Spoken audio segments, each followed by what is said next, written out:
حي على الصلاة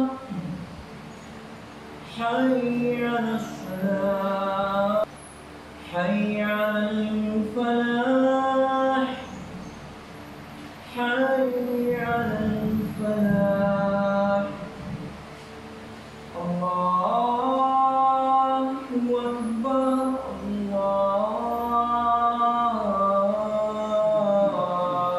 الله أكبر لا إله إلا الله.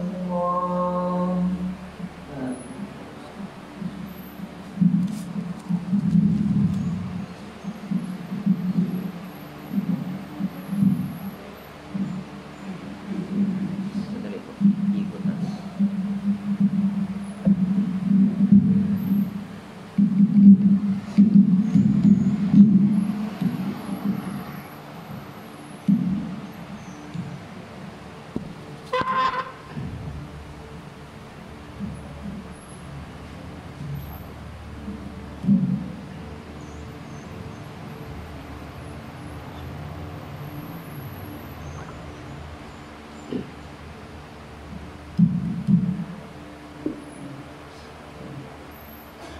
Innal hamdalillah nahmaduhu wa nasta'inuhu wa nastaghfiruhu wa nastahdiih wa na'udzu billahi min shururi anfusina wa min sayyiati a'malina may yahdihillahu fala mudilla lahu wa may yudlil fala hadiya lahu. Ashhadu an la ilaha illallah wahdahu la syarika lahu wa asyhadu anna Muhammadan abduhu wa rasuluh. Salawatullahi wa salamu alaihi wa ala alihi wa sahbihi wa sallam. Amma ba'd. Ya ayyuhalladzina amanu taqullaha haqqa tuqatih wa la tamutunna illa wa antum muslimun. Wa qala aidan ya ayyuhan nasu taqu rabbakumul ladzi khalaqakum min nafsin wahidah wa khalaqa minha zawjaha wa bata minhuma rijalan katsiran wan nisaa wattaqullaha alladzi tasaaluna bihi wal arham innallaha kana 'alaikum raqiba.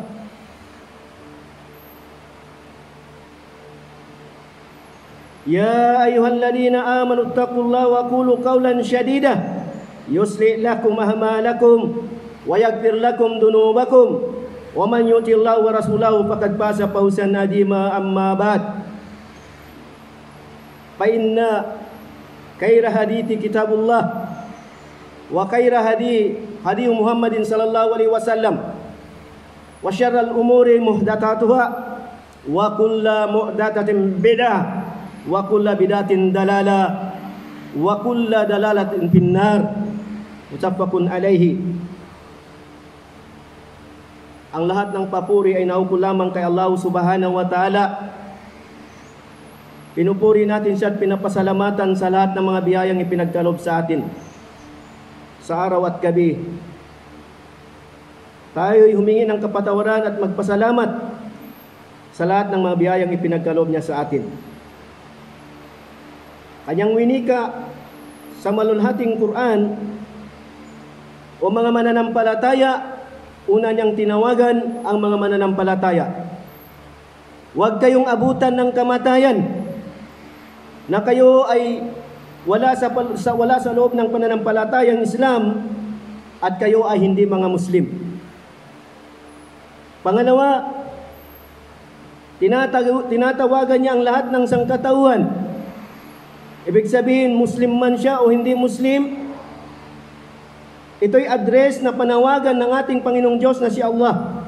Ya ayyuhan nas, o sangkatauhan, katakutan nyo ang inyong Panginoon na may likha sa inyo sa iisang tao, ang ating ama na si Adam alayhis salam.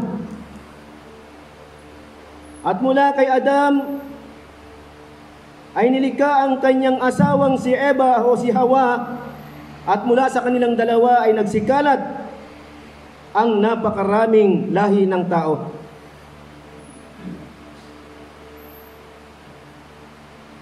Kaya't pangambahan ninyo ang inyong Panginoon na si Allah. At huwag niyong putulin ang inyong pagkakamag-anak, sapagkat si Allah subhanahu wa ta'ala ang nakakaalam ng lahat ng ating mga ginagawa. Pangatlo na sinabi ni Allah subhanahu wa ta'ala, Ya ayyuhalladhina amanu ittaqullah, o sangkataw o mananampalataya, pangambahan niyo si Allah subhanahu wa ta'ala at magsalita lamang kayo ng pawang katotohanan. Wa qulu qawlan syadida, at kayo ay gumawa ng kabutihan, at tunay na kayo ay patatawarin Allah subhanahu wa ta'ala, sapat siya ang tigib ng kapatawaran. Mga kapatid sa pananampalatayang Islam, usiku wa nafsin bitaqwallah, pinapayuhan ko ang aking sarili, kasunod kayo, napangambahan natin at katakutan natin ang ating Panginoon na si Allah ng tunay na pagkatakot. Ibig sabihin ng tunay na pagkatakot ay ang nagmula kay Allah na yung kinatatakutan ang lahat ng kanyang ipinag-uutos na ipinagbabawal, at natatakot kang suwayin ang kanyang mga inoobliga sa iyong mga gawain na dapat mong isagawa bilang isang naniniwala at nanampalataya kay Allah subhanahu wa ta'ala. Mga kapatid sa panampalatayang Islam, bagamat ang aking paksa ay malimit na nating naririnig, ngunit ito po ay napakahalaga sapagkat ito ay kinakaligtaan ng karamihan sa atin, mga kapatid sa panampalatayang Islam. Sa panahon natin ngayon ay napakaraming mga tinatawag na mga tukso. Labas o loob ng bahay ay napakaraming tukso. May mga masjid na malapit tayo sa mga bahay-sambahan, ngunit tayo ay nanghihina pa rin, mga kapatid sa panampalatayang Islam.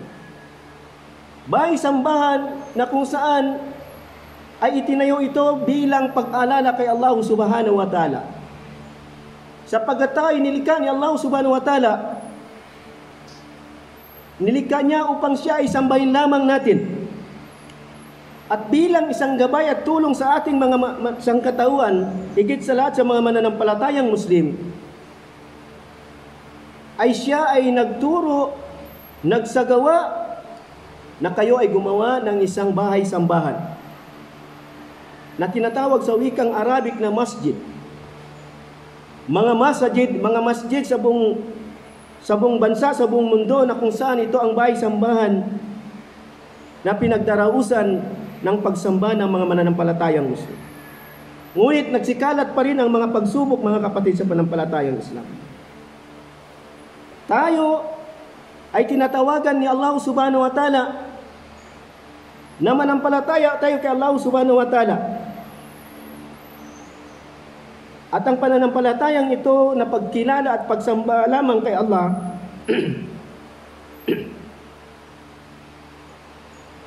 ang siyang pinaka-utos ni Allah subhanahu wa ta'ala na tanging siya lamang ang sambahin natin at wala nang iba. At pagkatapos mong tanggapin at kilalanin ang iyong Panginoong Diyos na si Allah subhanahu wa ta'ala, ano ang kanyang pinapaalala sa atin, mga kapatid sa panampalatayang Islam? Wa aqimus salat. Ipinag-utos niya sa atin na itayo ang pagdarasal.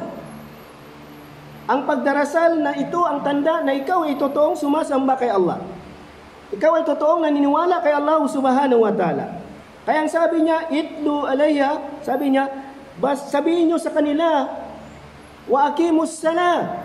Itayo niyo ang pagdarasal. Wa aqimus salat. Kautusan ni Allah subhanahu wa ta'ala bilang tanda ng iyong pagsamba kay Allah subhanahu wa ta'ala. Sa panahon natin, mga kapatid, napakaraming nakakalimot kay Allah subhanahu wa ta'ala. Ang kanilang mga tinatawag na mga pamamaraan upang masolve ang kanilang mga suliranin ay dinadaan nila sa ibang pamamaraan. Nakalimutan nila ang kahalagahan ng tinatawag na sala. Ang sala ay ang unang kautusan at ang unang pagsubok sa mga mananampalataya na kung saan ay alam natin na ang sino mang hindi Muslim ay wala siyang iniisip na obligasyon. Ngunit kapag ikaw ay isang Muslim, alam mo na ang obligasyon mo ay ang itayo ang sala. Kaya ang paksa natin ay patungkol sa sala, na ang kahulugan, man tarakas sala. Sino man ang mag-iwan ng sala, sino man ang mag-iwan ng sala, ay tunay na siya ay nakagawa ng pinakamalaking kasalanan. Anong tinutukoy natin dito mga kapatid sa pananampalatayang Islam? Bakit ang paksa natin man tarakas sala? Sino man ang mag-iwan ng sala? Ang tinutukoy ba dito yung hindi nagsasala? Na kung saan bagamat sila'y Muslim, hindi nagsasala? Pag-usapan natin ang Muslim. Huwag na yung mga hindi Muslim sapagkat sila ay habang sila ay hindi Muslim, ay totally wala sila sa loob ng pananampalatayang Islam. Pero tayong mga Muslim na nasa loob ng pananampalatayang Islam, na ang tinutukoy dito na sino man ang mag-iwan ng sala, ano bang ibig sabihin ng mag-iwan ng sala? Yung bang hindi nagsasala ng 5 beses isang araw bagamat siya Muslim? Hindi. Ang tinutukoy dito, yung mga taong nagsasala, na kung saan ang sala, sabi ni Allah subhanahu wa ta'ala, inna salata kanat alal mu'minina mawquta, kitabun mawquta. Katotohanan ang sala sa mga mananampalataya ay inoobliga ni Allah sa tinatawag na fixed time. Tamang oras ng sala. Nang ibig sabihin mga kapatid sa pananampalatayang Islam, ang tinutukoy dito ay yung mga Muslim na hindi nagsasala sa tamang oras. Malapit ang masjid, hindi nagsasala sa masjid. Oras ng sala, pinapadaan pa ang paglipas ng tamang oras bago sila magsala. Ito yung sinasabi ng Propeta Muhammad sallallahu alaihi wasallam na sino man ang mag-iwan ng sala, tunay na siya ay nawala saan? Saan ka nawala? Bari'ut minhu dimatillah. Sino man siya, una sinabi ni Propeta Muhammad sallallahu alaihi wasallam, man tarakas sala muta'ammidan, sino man ang mag-iwan ng sala intentionally, sinadya mo, hindi ka nagsala sa tamang oras bagamat alam mong yun ang tamang oras, hindi ka nagsala dahil pinalipas mo, nakipagchismisan ka pa, hindi ka nagsala dahil tinamad ka, hindi ka nagsala dahil gusto mo pang gawin ang ibang bagay kaysa sa oras ng sala, bagamat ikay malaya pwede mo nang gawin, hindi mo ginawa. Ito yung tinutukoy ni Allah subhanahu wa ta'ala. Hindi yung nagsasala ng 5 beses isang araw pero wala naman sa tamang oras. Naakala natin porket wala ka sa tamang oras, nagsasala naman ako ng 5 beses isang araw. Pero wala sa tamang oras. Ito ang kinamumuhian ni Allah subhanahu wa ta'ala. Kaya sa araw ng paghukom ay matindi ang kaparusahan ng mga taong nag-iiwan ng sala. Pakatandaan natin mga kapatid sa pananampalatayang Islam. Mismo ang Propeta Muhammad sallallahu alaihi wasallam ang nagwika, man tarakas sala, ibig sabihin, sino man ang mag-iwan ng sala, muta'ammidan, intentionally, bari'ut minhu dimatullah. Wala na siya sa proteksyon ni Allah subhanahu wa ta'ala. Nawala ka sa proteksyon ni Allah subhanahu wa ta'ala pag iniwan mo ang sala. Ibig sabihin, ng nag-iwan ng sala, yung taong nag-iwan ng sala, yung Muslim na nag-iwan ng sala sa tamang oras. Dahil pag sinabing mong Muslim ka, dapat naintindihan mo ang obligasyon mo. Ikaw ngayon ang magrepresenta ng Islam sa sarili mo para sa kapwa mo tao. Pinipresenta mo ang sarili mo, lalaki o babae. Pinipresenta natin ang ating sarili. Tayo'y Muslim, nang ibig sabihin, Muslim po ako, nang ibig sabihin, nakikita sa iyong sarili ang Islam. Na pagdating ng oras ng sala, ang lalaki nasa masjid, ang babae nasa bahay, sa kanyang kwarto. Dahil yun ang pinakamainam na lugar sa mga babae, ang kanilang bahay, ang kanyang tahanan. kaysa sa ibang lugar. Ang lalaki ang pinakamainam na bahay sa sambahan niya ay ang masjid. Mga kapatid sa pananampalatayang Islam. Kaya't ang mga nag-iwan ng sala sa tamang oras ay tunay na sila ay makakatikim ng matinding parusa kay Allah subhanahu wa ta'ala. Kung intentionally na kanilang ginagawa ito. Ilayo na ito ni Allah subhanahu wa ta'ala sa mga ganong pag-iisip, mga kapatid sa pananampalatayang Islam. Kahit ang ayat, ang sura na mababasa natin sa Quran, na winika ni Allah subhanahu wa ta'ala, ara'aytal ladina, nakikita mo ba silang mga taong nagsasala, na kung saan ang kanilang sala ay yuraunan nas, nagsasala sila na parang pakitang tao lamang sa tao na sila'y nagsasala. Paalala sa atin ni Allah subhanahu wa ta'ala ang sura na yaon na kalimitan ng maraming mga tinutukoy dito, bagamat ang pinakatukoy dito ay mga hipokrito. Sabi ni Allah subhanahu wa ta'ala, nakikita mo ba silang pinasinungalingan nila ang araw ng paghukom? Padhalikal yadi yadu ul yakim. Na kung saan, bago yon sabi niya, alladina, silang mga nagsasala lamang sila para ipakita sa mga tao na sila'y nagsasala at sila'y nakakalimot na magpakain sa mga miskin. Kaya't kasawian sa kanila. Silang mga nagsasala. Sinong masasawi? Yung nagsasala. Fawailul lil musallin alladina hum an salatihim sahun alladina hum yura'un wa yamna'un al-ma'un. Silang mga nagsasala na kung saan ang kanilang sala ay kanilang pinababayaan. Hindi sila nagsasala sa tamang oras.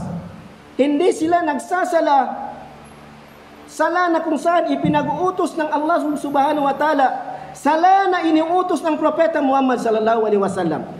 Ang sala, mga kapatid sa pananampalatayang Islam, ito ang huhusgahan sa atin unang-una sa mabuting gawa sa araw ng paghukom. Ang sala, sinabi ni Propeta Muhammad sallallahu alaihi wasallam na sino man siya na nagsasala, sapagkat ang sala, sabi ni Propeta Muhammad sallallahu alaihi wasallam, man hafidas salat kanat lahu nuran burhanan wa naja min yaumil qiyamah. Sinabi ni Propeta Muhammad sallallahu alaihi wasallam, sino man siya na iniingatan niya ang kanyang sala, ang kanyang pagdarasal. Sinabi ni Propeta Muhammad sallallahu alaihi wasallam, kanat lahu nuran. Yan ang magiging ilaw mo sa araw ng paghukom. Allahu Akbar. Yan ang magiging ebidensya mo sa araw ng paghukom. Burhanan. Kanat lahu nuran. Yan ang liwanag mo, ilaw mo sa araw ng paghukom. Burhanan, yan ang ebidensya mo sa araw ng paghukom. Hindi ang ebidensya mo, marami akong pera, marami akong binigyan ng sadaka, marami akong ginawang kabutihan. No! Number one na inuutos ni Allah subhanahu wa ta'ala, as-sala. Pag maayos ang sala mo, magiging madali ang lahat na susunod ng mga gawain mo. Magiging madali sapagkat ang sala, hindi lamang ito inuutos ni Allah, o hindi lamang si Propeta Muhammad SAW ang nag-utos. Dahil kung si Propeta Muhammad SAW ang unang nagsabi magsala tayo, hindi paniniwalaan si Propeta Muhammad SAW. Anong ginawa ni Allah subhanahu wa ta'ala? Ang sabi niya, waqimus salah, inna salata tanha 'anil fakhsha'i wal munkar, wala dzikrillahil akbar, wallahu ya'lamu ma tasnaun. Winikan ni Allah subhanahu wa ta'ala, waqimus salah. Nag-utos siya ng pagdarasal. Bakit? Unang sinabi ni Allah, para maniwala ka kay Propeta Muhammad, para tumibay ang iyong pagsunod, inuna ni Allah, itayo nyo ang pagdarasal. Marami dyan, chismisan muna dito. Mas marami pang chismisan kaysa ang kanyang oras ay inuko niya sa pag-aral ng mga sala. Tandaan natin mga kapatid sa panampalatayang Islam. Ang salah wa najah min yaumul qiyamah. Ito ang iyong kaligtasan sa araw ng paghukom.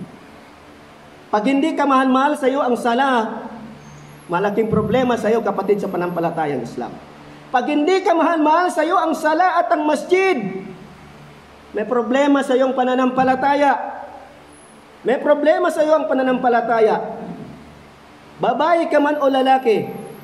Kaya man taraka salah, sino man ang mag-iwan ng salah, tunay na wala na siya sa proteksyon ni Allah subhanahu wa ta'ala.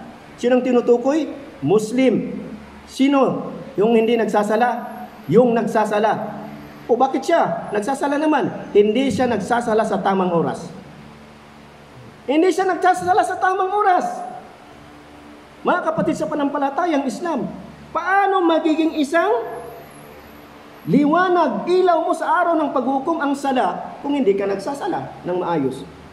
Paano magiging ebidensya sa iyo kung hindi mo alam ang kondisyon ng sala? Paano ka maliligtas sa araw ng paghukom kung ang sala ay iyong pinaglaruan? Pawailun lil musallin, kasawian sa mga nagdarasal.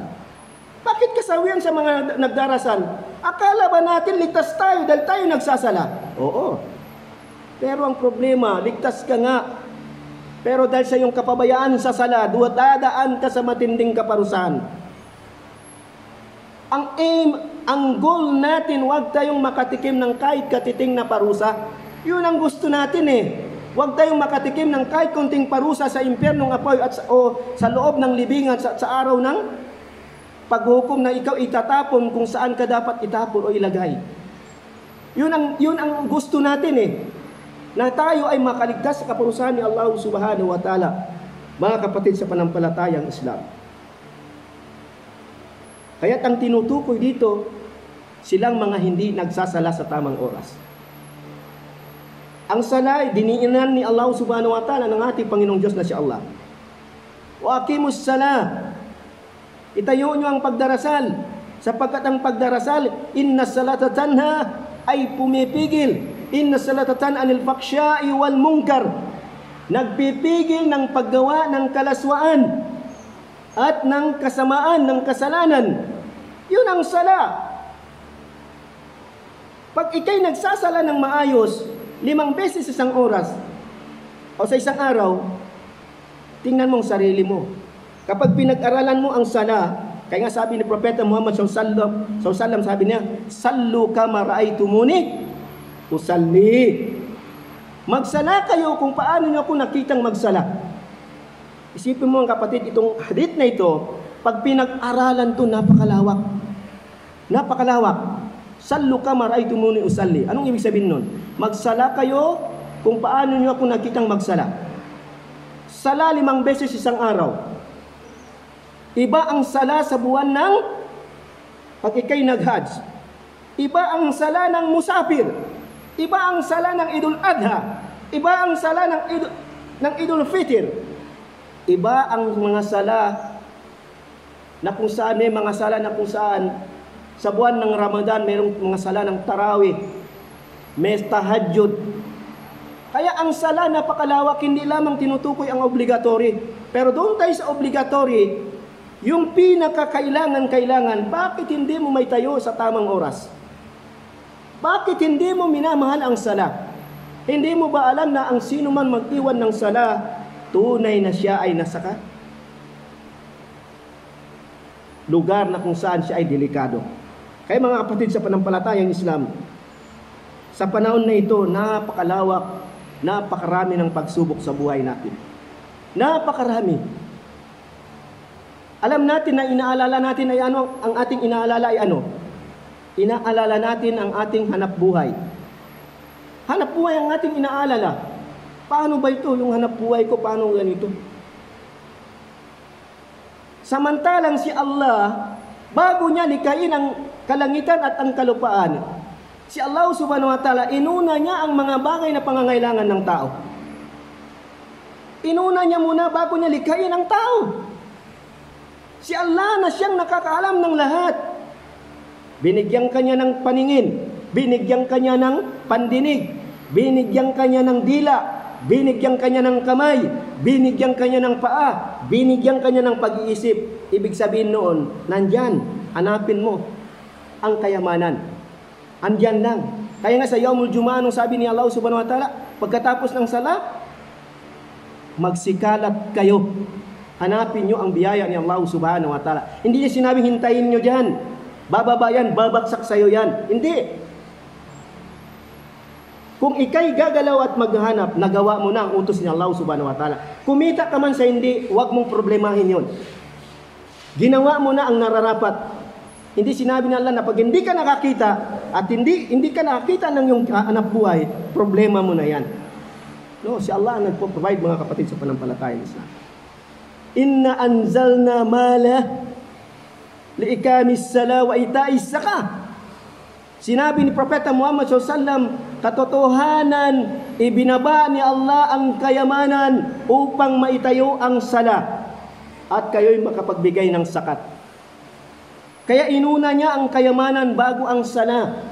Bago niya likayin ang tao, pagkatapos niyang likayin ang tao, binigyan pa niya ng pagkakataon na magkaisip. At pag siya'y nagkaisip, saka lamang siya inoobligang itayo ang pagdarasal kung siya ay mananampalatayang Muslim. At kung hindi siya Muslim, anyayaan sa pananampalatayang Islam. Mga kapatid, sa pananampalatayang Islam, ito'y paalala laging napapanahon na ang pinag-usapan lagi patungkol sa sala, ngunit ang kaibahan dito, ang tinutukoy natin, sino man ang mag-iwan ng sala.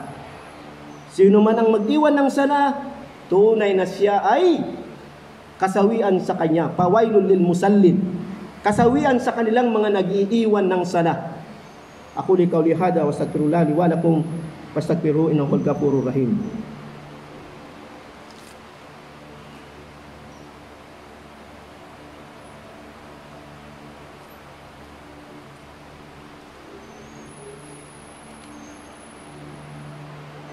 Alhamdulillah, hadana li hada ad-din wa ma kunna linahtadiya laula an hadana Allah, thumma alhamdulillah arsala rasulahu bil huda wa dinul haq liyudhhira 'ala ad-dini kulli walau karihal kafirun walau karihal musyrikun. Asyhadu an la ilaha illallah wa asyhadu anna Muhammadan abduhu wa rasuluh. Muli mga kapatid, sa pananampalatayang Islam, papuri kay Allah subhanahu wa ta'ala, sapagkat siya lamang ang tanging kapuri-puri sa lahat ng mga biyayang ipinagkaloob niya sa atin, ay siya lamang ang narapat na papurian, sapagkat si Allah subhanahu wa ta'ala ay tigib ng yaman at hindi naubusan. Kahit sa pamagitan nitong sala, ang sino man siya na nagsasala ay nasa proteksyon siya ni Allah subhanahu wa ta'ala. Nasa proteksyon ka ni Allah subhanahu wa ta'ala. Pag ikay nasa loob, pag ikaw ay nagsasala sa tamang oras. Pag ang 5 beses sa isang araw na sala ay tinatayo mo, nasa proteksyon ka ni Allah subhanahu wa ta'ala. O, nakikita mo minsan na pag hindi mo unahin yung bagay na gusto mong gawin dahil baka hindi ka kikita, naglalaro sa iyong isipan at puso, pag hindi ko ito gagawin, unahin ko yung sala, malilate na ako. Pagsubok sa iyo ni Allah subhanahu wa ta'ala. Pagsubok sa iyo ni Allah subhanahu wa ta'ala. Kung gaano katibay ang iyong pagyakap, ang iyong paghawak sa pananampalataya mo.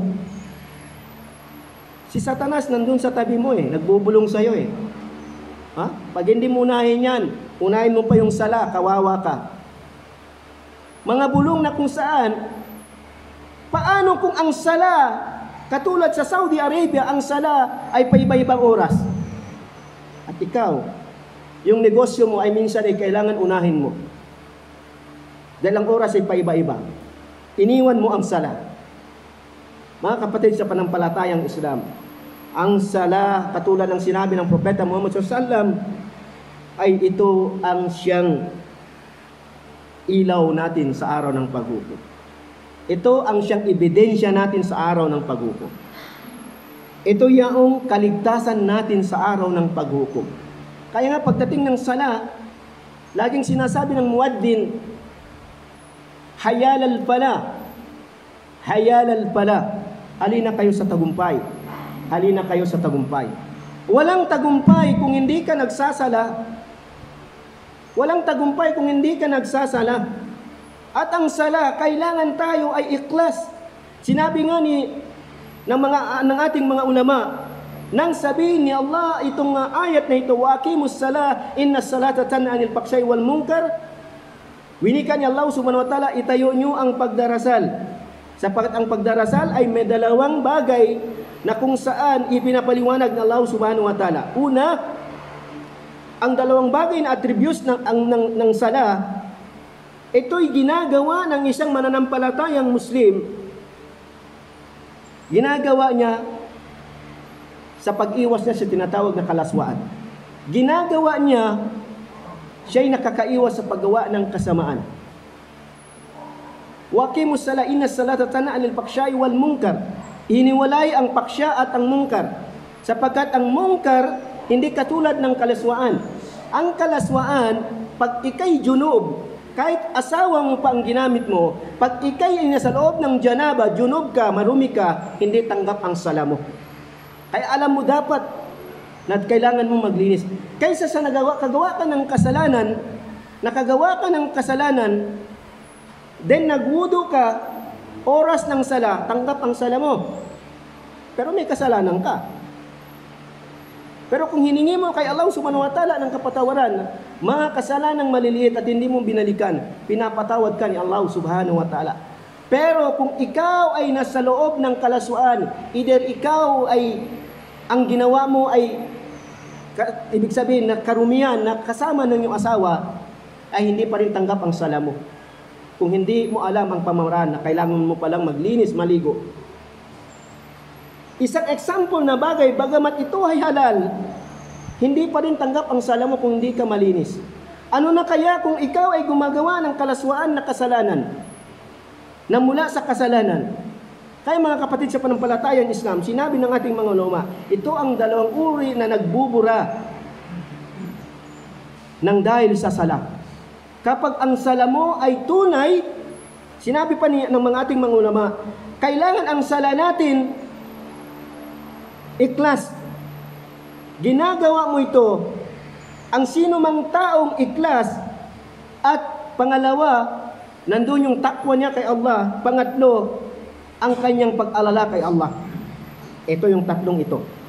Na kung saan sinabi ni Propeta Muhammad SAW, o sinabi ng ating mga ulama, ang isang nagsasala na ikhlas,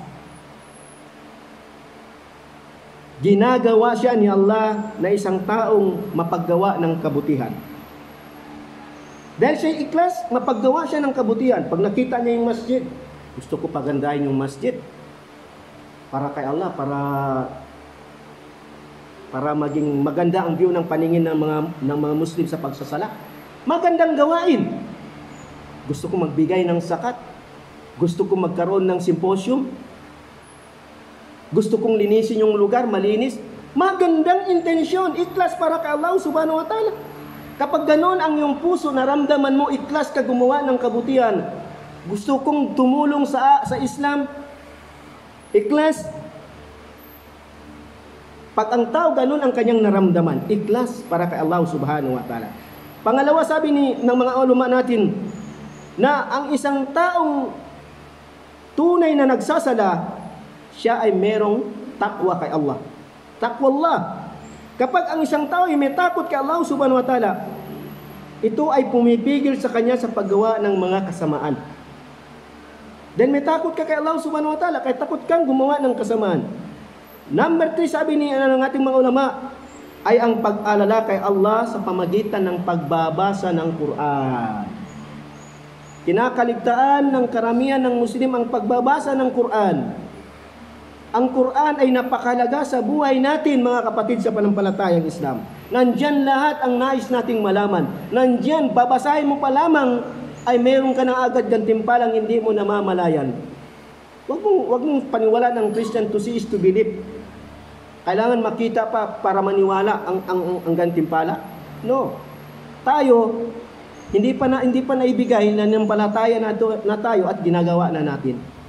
Kaya mga kapatid sa panampalatayang Islam, huwag nating hintayin na tayo ay abutan ng kamatayan, na tayo ay hindi Muslim, hindi nagsasala. Sa araw ng paghukom, magtatanungan ang mga nasa impyerno. Ang sabi ng nasa impyerno, masalakakum pisakara. Anong nangyari sa iyo at napunta ka dito sa impyerno at ikay pinaparusahan? Sabi ng mga nagtatanungan sila rin, qalu lam nakum minal musallin. Hindi kami nagsasala katulad ng ginagawa ng mga Muslim. Allahu Akbar. Kaya napunta sa impyerno kasi hindi sila nagsasala katulad ng ginagawa ng mga Muslim. Ang tanong, kasama ka ba sa mga Muslim na nagsasala? Kasama ka ba sa mga Muslim na nagsasala sa tamang oras? Mga babaeng nagsasala na sa tamang damit? Mga babaeng ang damit nila ay tinatakpan ng aura? O baka naman nagdadamit ng hijab sa ulo, pero yung katawan ay kitang-kita ang aura nila? O baka naman inuna pa ang kanilang chismis bago ang kanilang sala? O baka naman nagsasala sa ibang lugar kung saan-saan pumupunta, hindi sa bahay, sa kanyang tahanan. Mga kapatid sa pananampalatayang Islam, sinabi ni Allah subhanahu wa ta'ala na ang mga taong ito'y magtatanungan, bakit ka napunta sa impyerno? Ikaw din, bakit ka napunta sa impyerno? Ang sagot, qalu lam nakum minal musallin.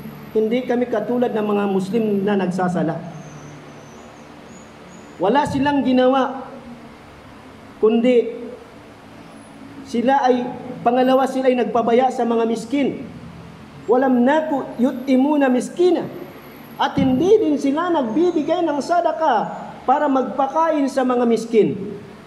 Laging nandoon yan ang miskin. Pangatlo, kami ay nagchichismisan lamang. Nagkukwentuhan ng mga bagay na walang kabuluhan. Pang-apat, dinay namin ang araw ng Yaumul Qiyamah, ang araw ng paghukom. Kaya dumating sa amin hatta atana al-yaqin, hanggang sa dumating sa amin ang katotohanan. Ano yung yakin? Ano yung dumating? Hanggang sa dumating sa amin ang kamatayan. Kamatayan dahil sa kapabayaan sa Islam. Kamatayan na siyang hindi matatakasan ng sino man. Mabuti ka man o masama ay daratnan ka ng kamatayan. Ngunit sa sino man siya na ang Islam ay kanyang isinabuhay, ang sala ay kanyang iniingatan, kung tunay siyang nagsasala, yan ang pipigil sa kanyang kasalanan. Kapag ikay patuloy pa rin gumagawa ng kasalanan, ibig sabihin pabaya ka pa rin sa iyong sala. Pero pag napansin mo o maayos na ang buhay mo, nakakaiwas ka sa mga tinatawag na kalaswaan at kasamaan, ibig sabihin iniingatan mo ang sala mo. Mga kapatid sa panampalatayang Islam, naway isama tayo ni Allah subhanahu wa ta'ala sa mga mananampalatayang naitatayo ang sala sa bawat minuto, sa bawat oras, sa bawat obligatoryong oras, at sa bawat sunnah ng sala. Naway gabayan tayo ni Allah subhanahu wa ta'ala na may tayo natin ito. At naway manatili tayong matatag sa pananampalatayang Islam kasama ng ating mga mahal sa buhay hanggang sa araw ng paghukom. At naway ang mga Muslim ay sila ay gabayan ni Allah subhanahu wa ta'ala na maging matatag at matibay sa panampalatayang Islam. At naway ang mga hindi Muslim ay maggabayan sila ni Allah subhanahu wa ta'ala tungo sa aral ng pananampalatayang Islam. Mga kapatid sa pananampalatayang Islam, Inna Allah wa malaikatahu yusalluna 'alan nabi ya ayyuhalladhina amanu sallu 'alaihi wa sallimu tasliman. Allahumma salli ala Muhammad wa ala ali Muhammad kama sallaita ala Ibrahim wa ala ali Ibrahim innaka Hamidum Majid. Wa barik ala Muhammad wa ala ali Muhammad kama barakta ala Ibrahim wa ala ali Ibrahim innaka Hamidum Majid. Allahumma ighfir lana dunubana wa in lam taghfir lana wa tarhamna lanakunanna minal khasirin. Allahumma ighfir lana dunubana wa khatiya ya rabbil alamin. Asgarna wa kabirna ya rabbil alamin. A'lamu wa ma la na'lam ya rabbil alamin. Innaka huwal ghafurur rahim ya rabbil alamin. Rabbana la tuzigh qulubana ba'da idh hadaitana wa hab lana min ladunka rahmatan innaka antal wahhab. Allahumma ya musarriful qulub sarrif qalbi ala taatik, ya muqallibul qulub tsabbit qalbi ala dinik. Rabbana atina fid dunya hasanatan wa fil akhirati hasanatan wa qina adzabannar. Rabbana atina fid dunya hasanah wa fil akhirati hasanah wa qina adzabannar. Wa aqimus salata inna salata tanha 'anil fahsya'i wal munkar wa la dzikrullahil akbar. Wallahu ya'lamu ma tasna'un. Allahu Akbar.